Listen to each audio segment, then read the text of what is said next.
Shut up and sit down.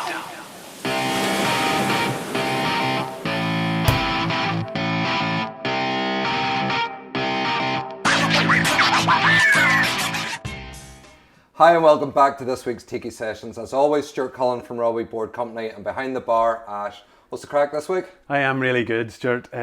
So delighted to have local councillor here, Stephanie Quigley. I've just made Stephanie a lovely mocktail. So we've got a mix of fresh lime juice, a little bit of fresh mint, a bit of cloudy apple juice, and some nice ginger beer in there, Stephanie. So I hope you enjoy, and welcome along to Kon-Tiki Boat Bar. Thank you so much for the invite, and thank you for the mocktail. No problem at all. Hope you like it. Great service. It's great to have you here. So you're a well-known figure in the North Coast, and you're North Coast born and bred. Yeah. So what was it like growing up in the North Coast, and what's your favourite parts of the North Coast? It's been to live in the North Coast. I mean, you're really living the dream. So I was born and brought up in Coleraine, and from a very big family, 10 children, and so we had all our days out were to the beach, and once in the summer we got a big full day out to Barry's. Wow. So I remember my daddy saying I spent a whole £10 and I think now what would £10 buy you? But yeah, it's a privilege. I mean, what a place to grow up in, and only when you live away or you go elsewhere and come back do we realise how beautiful it is here. We always talk about that. We always talk about people that go away and come back, and it's nearly every Tiki session we do say about that. And especially when you're talking about some guys have been in New Zealand, Morocco, whatever, and beautiful places. And you think to yourself, you're going to go and settle out there, and they come back because it's just such a unique place. And like you mentioned, Barry's there, and it's such a shame at the minute. Barry's is obviously on the market, and hopefully either it's sold as a going concern or. I don't know, Portrush should sort of miss it, wouldn't it? Oh, absolutely. I mean, everybody in Northern Ireland knows of Barry's. We've had our days out in Barry's. So please God, actually, I think, fingers crossed, there are people looking at it. Yeah. Brilliant. So okay, we're hopeful. It would be great. And you were from a family of 10 or 10 children? 10 children. 10 children. Yeah. I always am curious about this. How many bedrooms did you have in your house? Well, this is really shocking. You will be shocked, actually. So we lived in a tiny 3-bedroom house. Wow. In social housing. So I was in a room for about 6 years with 5 other girls. So it was 2 double beds, which we used to push together and do backflips. And 1 built-in cupboard and 1 press with 1 drawer for each person. So life was very simple. And I'm sure there were some rows during those times. Or did you all get on well together? Totally. We had, I was the youngest girl, and we had great fun, actually. Big families, but we are as thick as thieves. And it's really lovely now because we're still all really close. But we had a great upbringing. We had a fantastic, great parents, and we lived in a housing estate with great neighbours. Very mixed community. Yeah. We went to the 12th and they came to our first communion. Stuff like that, which is wonderful. That's one of the great things about the North Coast. And again, we were talking yesterday about it. We are very lucky. We're like this wee sort of microcosm in Northern Ireland. Absolutely. And growing up, like my wife's from England and she lived in London whenever I met her, and obviously whenever you meet someone you discuss where you're going to live, and I was just like, if we ever get married and have kids, there's only one place to bring them up, and that's the North Coast, because it's safe, it's healthy, it's fun, everybody gets on, and you've got young kids as well. Yeah, totally. And I mean, like for me, living in Port Stewart, like born and bred in Port Stewart, like we didn't really have I didn't realise what religion was until we got to like secondary school, and then all of a sudden it's like, well, you don't go to that school, or you don't go to that school. And it's, for me, like our kids both go to Millstrand, which is obviously an integrated school, and it's such a brilliant school with regards to integration, but also what they're doing with the environmental stuff. Oh, amazing. It's such a good school. Yeah, absolutely, yeah. So, your occupation or your passion is politics? Well, I don't think it's my passion. Well, I wouldn't say it's my passion. Before I came into politics, I worked for the Trust. I was a podiatrist for 25 years, and then I had a 5th child, and so I took a career break when she was 1. I just couldn't return to work. Yeah. I had a fall off my bicycle, hurt my shoulder, and then a big rethink, again a reset, refocus, and so I took 5 years off. And then my dad was in local politics for 20 years, and a real amazing man, well respected from all sides of the community. So it was the change in local government from 26 councils to 11, and it was a change in RPA. So he asked all his daughters who would like to take his place, and we were like, Dad, I was totally disenfranchised with politics and kind of didn't want to know, but always encouraged him. And then in order to please him, and actually given that I kind of wanted to give it a shot to see, it's almost like a mental challenge, can you do this?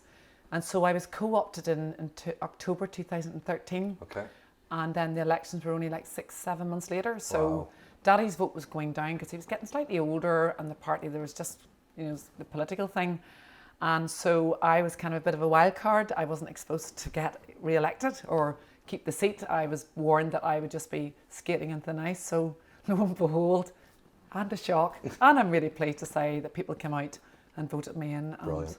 it was good. Yeah, it was good. And I think like you've got such good local support because you are like, people can identify with you. And like for me, the stuff that you do, not just in politics, but like your charity work, the fact that like anytime I'm out and about, I see you on your bike or you're in the sea swimming and stuff, and I think you're actively involved in the community, and I think that's what sets like good councillors apart from others. So how did you ever get into the open water swimming? How long have you been doing that? So we, as a big family, that was the one day out in Barry's that we could afford, so we always went swimming. Daddy always took us into swimming into the beach. And so I always had a real love of water. And actually, I remember, I was thinking about this on the way down. I'm embarrassed to say this, but I remember a friend coming down from Belfast, and this is 28 years ago, I had my 2 children in double buggy, we were coming along by West Bay, and it was November, and she said, I dare you to strip off and go and swim. And I was like, right, okay. So we're stripping down, and there's people walk past. I had like a t-shirt and running and swimming. And I remember thinking, wow, this is lovely, blah, blah, blah. So then sort of fast forward a number of years, but I had so many children and I worked full time. And then I was really purposeful about 7 years ago to say, what I want to do, life is so short. And so I started doing it on my own. And then Stephen, from the bathing club, he's always so kind to me. It was the year of my 50th birthday, and I said, I want to do 50 new things, be really purposeful. So I wrote them all out in a journal. And one of them was twice a week bathe, and always on a Sunday, or try and get into the club twice. Yeah. So, and it really kind of, when you write it down and say it, you have to be purposeful. So I started then, and then, so I said I'd give myself a year before I'd invest in the dry rope. Good. So then it was a hint to my children. So my older kids had a party for me when I was 50 in the arcade. We had a white party, and everybody dressed in white, mummy and daddy and all, and they bought me a cocoon, and then that was me sold. And honestly, I can't tell you how much, we all know the enjoyment. But I swim now. I didn't always swim in Portrush, but my daughter started Dominican, so I drive her down in the morning. And then last year, I joined the different groups like, the Nicole and the Mermaids, just kind of when it suited. But then every day I was driving Lydia to Dominican, so I hooked up with the guys. They're called the Hammerheads, so they're all men. And then there's a few more ladies that joined. So I was with them this morning and on Portrush, and it's just, I miss it. Yeah. If I don't do it, and actually I find it's really helped with stress. Actually. And it is real. This is one thing we talk about, and is the benefits that the ocean brings to mental health, physical health, all of that. And again, I got back into the water after being out of it for 20 years last year, and it was sort of, COVID came in, and a lot of people got back into the water. A lot of people discovered the water as well. And I just know that anytime I go in, no matter how cold it is, no matter how miserable a day is, I always come out feeling better. And it just rejuvenates you, so it does. Yeah. It's a great thing in that respect, Yeah, it's amazing. I think like this morning, there's a guy who, this was the second time ever doing it. And we were laughing because this morning was glorious and the weather was beautiful day. So you had the sun, the big beam of sunshine. And it's really funny because some of the guys are older than me. I think I'm not sure, I don't want to say this, but maybe like one was my teacher at Loretto. Yeah. So we were playing in the waves. The big waves were coming. We were like, "Whoa!" The wave was coming, it does and bring we were laughing like our heads off. Again. It was like, and I just looked. These big grown men. We're all laughing. So it's wonderful. So yeah. If you go in for a swim with a group of mates, no matter what age you are, you still splash your mates and try to dunk them under the water and stuff. That's right. It's like the whole thing. And the great thing about it is it's free and it's fully accessible to anybody. And whenever you come out of the water and your hair is wet, is there any, so this is a leading question, is there any sort of attire that you like to wear when you come out of the water? No, definitely not. I mean, they laugh today because I turn up every morning in my pajamas. Now, Damien said this morning, well, you just jumped out of bed. I said, yes, I did, but these aren't the pajamas I was wearing last night. Brilliant. Because they're warm. Yeah. So I jump out of bed in the morning, pull on my swimmers, and then a cozy pair of jammies and go down with my hair using pigtails. But then yesterday, I was saying, I don't want to get my hair wet because I'm going rowing, so I'll put it up in the hat. So we were walking in, I was talking to one of the girls, we hit by a big wave, the hat came off me, hair was soaking, and it was like, so you kind of lose all vanity. I just think, well, this is what, I'm sort of getting to the stage now, I'm 50, I have to accept what I look like.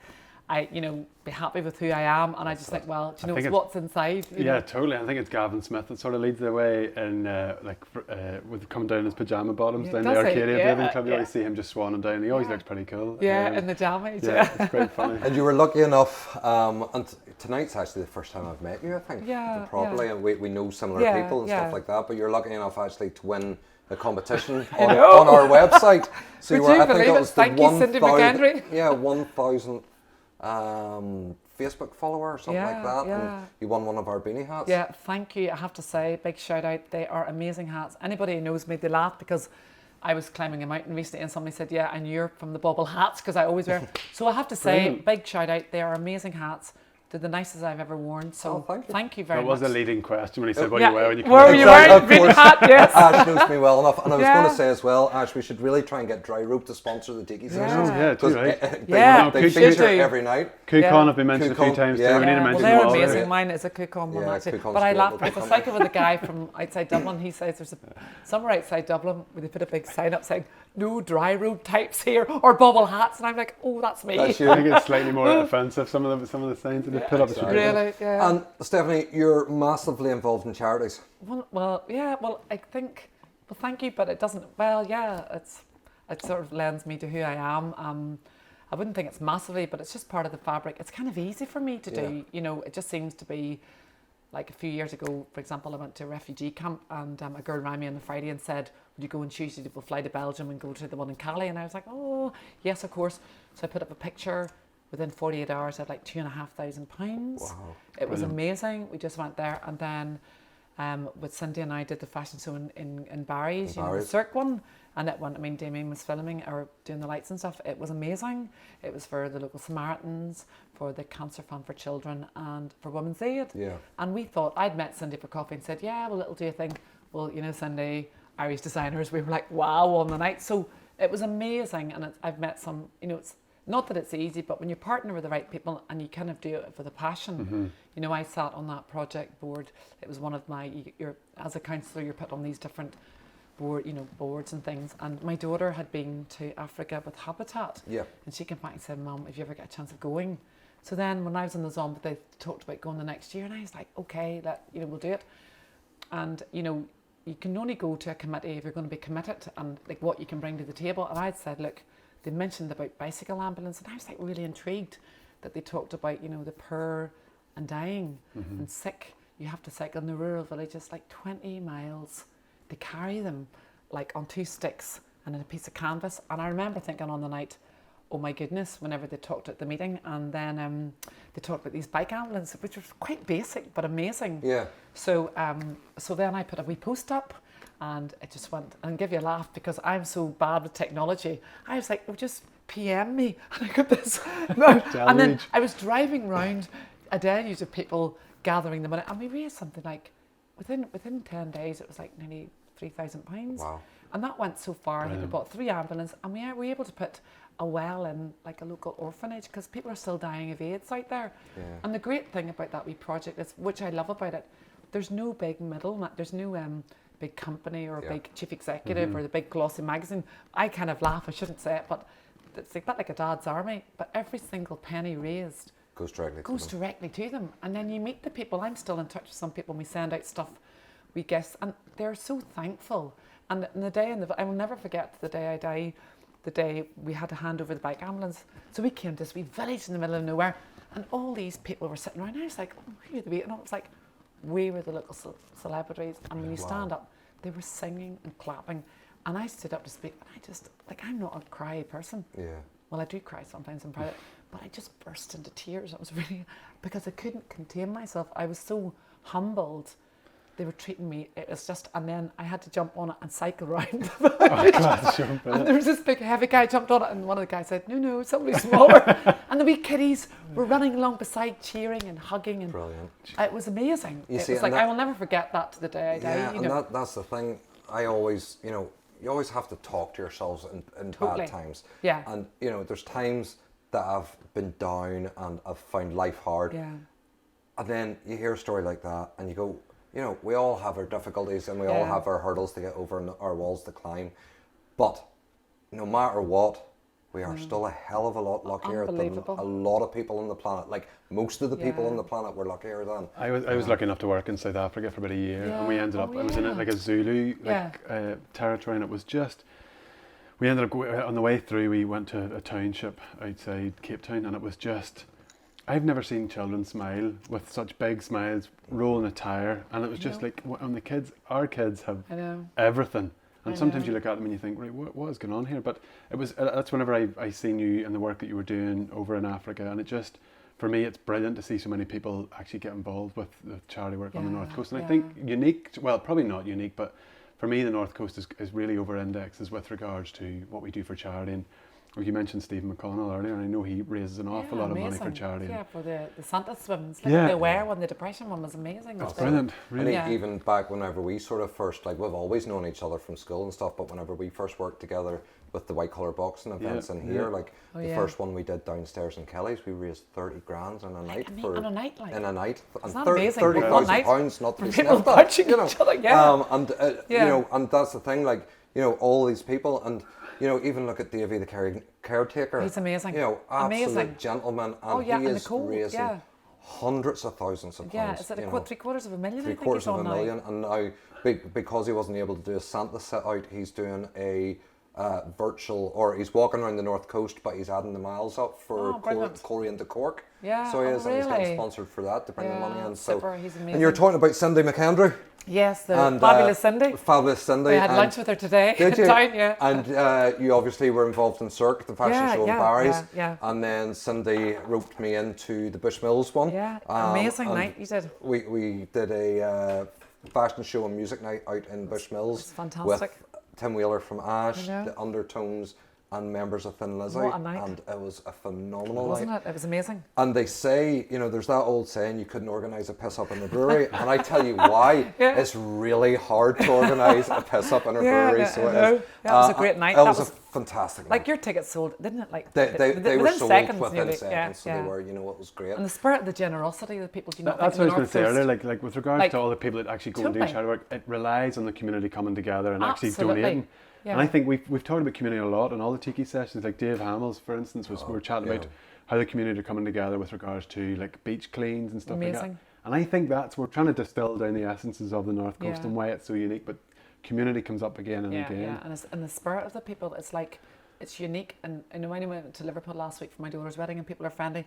But there's something about, this morning we cycled around the coast and we were stopping in Bushmills, and there's two elderly ladies who sit outside the coffee shop who are just fabulous, and I love to see them. Brilliant. And people are so friendly in shops, and you know, that's the whole. Yeah, again, that's what Claire Johnson was saying. She has a core of about 10 men that sit at the end of her bar every day, and they're like an unofficial welcoming committee. If you're a stranger and you come in, totally. Her bar is amazing for that. Actually, So you're just saying there, you're over in Liverpool for your daughter's wedding last week. Yeah. Were there COVID restrictions, or how was that? Because I'm assuming getting married at this present time is quite stressful. Dear love her, because she had planned for later on the year, because we have such a big family, and then she just rang me about 6 weeks ago and said, "Mum, I'm just going to get married after this lockdown lifts." And I was like, "Right, okay, whatever you want to do." And so 15 of us, and it was. You couldn't write it. It was wall-to-wall sunshine the whole day of her wedding, because we had to eat outside at the golf club. And it was spectacular, actually. I mean, brilliant. I know I am biased, but you know, I have 5 children. But when you see your like 4 grown-up children and your wee smaller one, and you think, do these all belong to me? You know, it was just incredible. And she's marrying a lovely guy, so I couldn't be happier, actually. Brilliant. So good. I'll pass on our congratulations. Yeah, thank you so much. Yeah. So we're talking about politics earlier, and you know, I always I have a great interest in politics. I would never get into politics. Really? Are you sure? Yeah, no. I think you'd be good. We need people like you. I wouldn't be able to hold my mouth, so I wouldn't. I know that is a problem sometimes for me. I really wouldn't, and I would probably say what I really think rather than keeping it indoors. But I always, I educate young people, and I'm a scout leader as well, and I'm always saying to younger people, it's really important to be politically aware. I don't care who they follow or what they follow, but I think it is really important for the younger generation to get involved. And every time we come up to elections, I'll say to someone, "Are you voting?" "No, there's no point." And I'm like, no, there's every point in voting, and everybody needs to vote. What would you say to the younger generation coming up about politics? Should they be involved in it? Should they be aware of it? Is there no point anymore, especially around here in Northern Ireland? Or what would you say? Well, I would say, these are the people that you vote for are the people who are going to be your public voice. That's really important. Like, for example, like last weekend in Portrush or, with the Dundee Centre. So, but I think I understand the culture in Northern Ireland. I mean, I was pretty switched off until my daddy was in politics. And actually, even then, it was like, I realised the importance of it. But I think because of the whole Green-Orange agenda and actually we're post-Good Friday Agreement, some of those kids are growing up in, that we're all a bit, the kids can be a bit tired of it or really don't want to know. So that kind of, and you think of local government, I think it was 49% of people voted the very first year I ran, and then I think it went up to 52%. But actually I have sons and daughters, and I'm laughing because some of my sons' friends would always say, oh, we vote for you. So, so my kids are spreading the word, but certainly it's the importance of kind of knowing your community and actually getting to know what the people are about.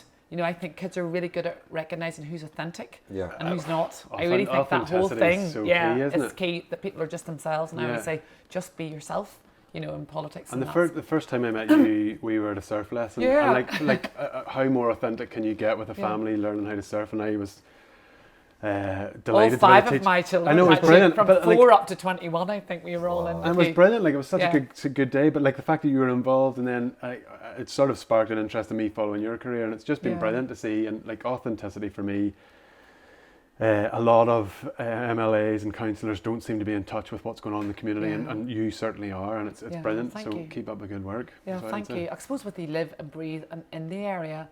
And you're interested. And I mean, I love where I live. And actually, my daddy always said this really interesting thing. I was so reluctant, but he just said, listen, it is not really about the politics. It's about the people. And if you're a good person, if you want to do the work and a good personality, you will do well. So he was like, please do it. Please just give it a go for me to see for 6 months. And actually, he's right. And people are so tired of the whole cultural thing that it is about the people. And I love, my daily victories are, it's people when they're ringing you at this stage, you're looking for a counsellor, they're actually kind of cornered or at the end of themselves. So I've had I've had great working relationships with people and really be able to help people who really need your help. And I can't make it all public, but that's what really, I would do it for nothing actually. I love the work I do. I'm really passionate about it. And that comes through, it definitely does. And it's really good as well, through the Tiki sessions and also through people that we've worked with as well. I think there's a great culture on the North Coast of strong female leaders. Really? So you've got yourself, you've got Claire Sugden, you've got Sarah Travers, Camilla, Karen Yates, Annette from the Chamber, and we are very blessed to have a lot of very public and aware females, basically, and there's not one of them that I don't feel that at any stage I could pick up the phone and say, listen, could you give me some advice? Could you do this? Could you do that? And it's great. And I know, there's obviously not with COVID, but there's the yearly Women in Business event and stuff like that. And some of the people, and with another guest coming up shortly, who's created Sexton Whiskey, and it's just fantastic. It's fantastic. It's brilliant. It's incredible. It's one of the things we always talk about is how well people from this small 12-mile or 13-mile triangle, how well they do on the world stage and the local stage, Yeah, that's right. And actually, women do have a lot to bring to the table. Historically, if you looked in the past, all the old pictures of, of like Westminster stuff, there was very few women. But actually, I don't want to be offensive because I know we're in all male environment, but women have so much to bring to the table, their life experience. And I think cognitively, women think differently, obviously, than men, but that more rational, more about their decision-making process. It's more rational, more the men could, somebody used the example of a man buying an expensive car. Women would think it out, think the pros and cons, whereas the guy says, I want the big car. Well, I know most women, and men, like, and husbands and wives, I know like that. So women bring that dynamic to the table. And I remember sort of feeling that imposter syndrome when I first came into counselling, like, what would I know? I'm only a podiatrist. But actually, I think of all my life experiences and actually bringing up my children, the education system, all the stuff, we have so much to bring to the table, and there's great that there's women in business and able to juggle career. I mean, because it's harder nowadays, the expectation.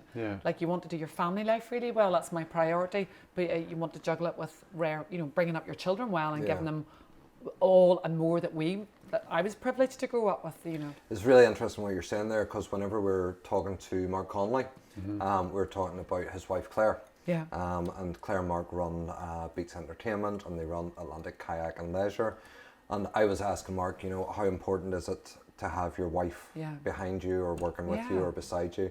And he said exactly the same as what happens with me. I have these amazing ideas, and then my wife says, "That's not an amazing idea." Amazing idea. Amazing idea. And she's like, "Wind your neck and grind down." And I'm like, "No, you're no, I'm right." And then after about a day, I'm like, "Thanks for not letting me do that." You know, it's the whole balance thing, isn't it? That's it. It's that whole two is better than one. The shared life of that somebody to run past and say, "Yeah, do you think?" But the male and female work really well together the way we're designed to be. That's it. Yeah. And obviously living on the North Coast, we have an amazing hospitality industry. Yeah, incredible. And it's been pretty hard for the last year and a half, coming up 2 years. And Ash is, has decided to open a tiki bar during COVID, which we know is going to be a success because with somebody like Ash behind the bar, how could it not? Because it's all about relationship, isn't it? Exactly. Yeah. You know, where do you like going out in the North Coast? Where do you like eating? So I love my food, I have to say, and my children like eating out. So I'm just trying to think of choice. I do love Cereso and Coleraine, I'm from Coleraine, and I love the girls in there. I love in Portrush, I like the wine bar, who doesn't like the wine bar, and I meet cheese in Portstewart. So I flip between them all actually. Brilliant. And I like eating abroad as well on the night, So you're telling us just before we started, and I told you to stop because I didn't want to hear any more of it until we're on camera.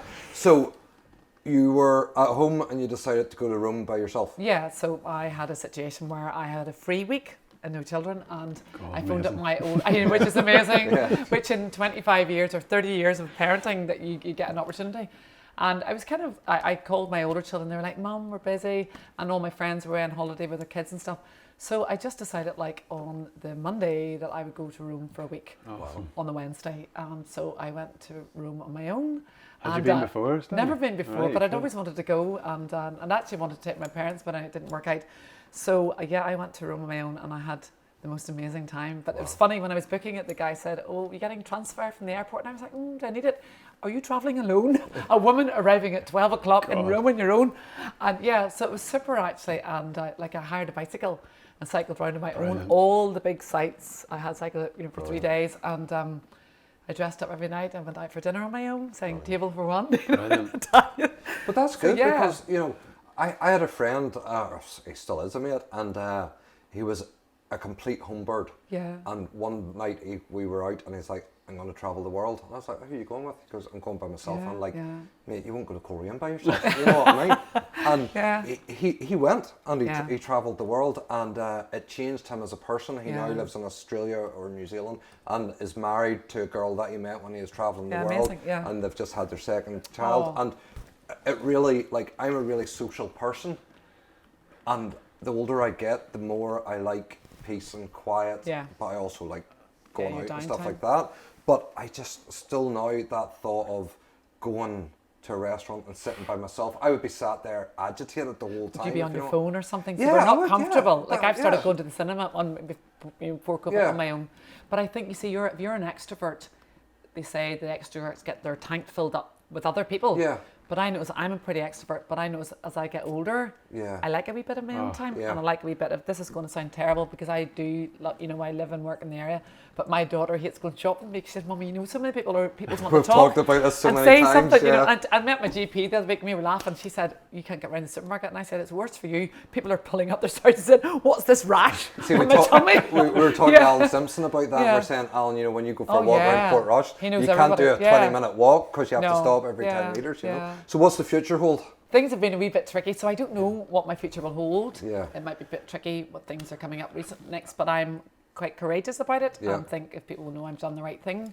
So I don't live in fear or regret or worry. I just get on with it and think there's always good things ahead. Totally. I think the sort of future in the North Coast in general as well is pretty strong. And I think that, with big characters like yourself and obviously an amazing new bar coming to Portrush, it's going to be pretty... Absolutely, we'll be here. I can't wait to bring the girlies down. Yeah. Even with the rumours of the Open coming back as well, whenever Alan was in, he was talking about how the Open happened and we were ready for that big injection afterwards, but then COVID hit. And exactly. you know, this summer we're all hoping and praying that we're going to have good weather, because the North Coast is just going to explode this summer. It's going to be amazing, the whole staycation thing. And actually somebody was talking the other day, can't even get a camper van now to rent. You know, it's you know, like where else nicer than the, you know, even on a day like today, you know, it's wonderful. Skies, I had blue skies. I cycled around the coast today, and I was just saying to one of the guys, like, look at where we're at this morning when you look out, and no matter how many times I cycle it, I always have that wee awe and wonder when I'm looking at the colour of the sea today, the blue sky, looking right across to Ballycastle, and we were coming right round and stopping for coffee in Fishermills. Doesn't get any better, you know. Brilliant. Well, listen, thanks so much for giving up your time tonight. Thank you so much. And it's been a pleasure having you on. Yeah, okay, thanks for coming, Stephanie. No problem. It was a pleasure. Pleasure all mine. Lovely, thank you. Okay, no problem.